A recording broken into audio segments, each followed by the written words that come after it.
In 72 countries throughout the world, all of the industrialized countries, no exceptions, boys are behind girls in school. And boys are behind girls in terms of mental health. So for example, when boys and girls, before masculinity surfaces, boys and girls commit suicide at exactly the same rate. Between the ages of 20 and 26, it is 6 times as great for boys, suicide is, versus girls.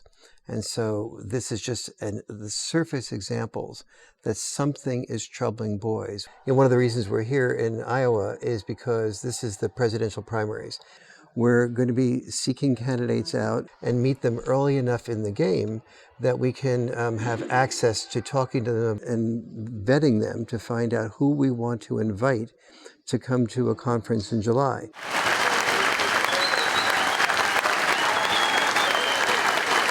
The reality is we know that children that have active and engaged fathers across a variety of indicators turn out better in different social indicators, and that's not a criticism of many single parent households, and many single moms are doing the best they can, but obviously it would be better for those children, better for society to have those fathers engaged. I'm trying to create a White House Council on Boys and Men because Obama created a White House Council on Women and Girls and forgot the other half of the family. Minor things. And the problems with fatherlessness are so extraordinary. And so we are creating a huge event on the day of the Joseph Story dinner that we wanted you to invite you to speak with. A majority of children who are going to be raised in families where at one point in time they're not going to be a father in the home. The previous candidate mentioned that Hillary Clinton as trying to divide genders on gender basis. There's a White House Council on Women and Girls, and there's now a proposal for a White House Council on Boys and Men. Would you support that kind of proposal? You know, I think what Hillary Clinton wants to do is talk about the war on women. She wants to suggest that conservative values are bad for women, and it's just simply untrue. It's a lie. Can you talk a little bit about the role of fatherlessness and how the deteriorating family is really hurting this country? Well, overall, it's something we talked about nearly a half century ago, and unfortunately hasn't changed a whole lot since. You mean the Moynihan Report? Yeah, exactly. It's one of those when we need to have. George Will and I just talked about this. He wrote a great column about a month ago on this. He came in for our World Orphan Fund, an organization we have to help orphans around the world, but it's just as true here in America as it is elsewhere. We've seen statistically that if you have an intact family, doesn't mean there aren't exceptions to that, but we know intact families are not only better overall spiritually, there's a certain benefit to that, but we see it in the data in terms of graduation rates, in terms of success rates in the economy. It's just something that we need to do over and over again, find ways to strengthen the family. Whether you think fathers are really a crucial issue in terms of bringing the family back together? Look, there's no doubt that fathers play a unique role in the household, and one of the reasons we see so many challenges in our country right now is the breakdown of the two-parent household.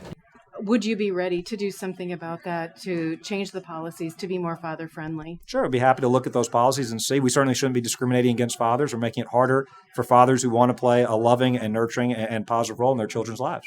These are serious issues that have profound consequences to society as a whole, not just to boys, not just to girls, but the impact on our economy, the impact on our schools, the impact on crime. It's sad, but with your help, we can do it.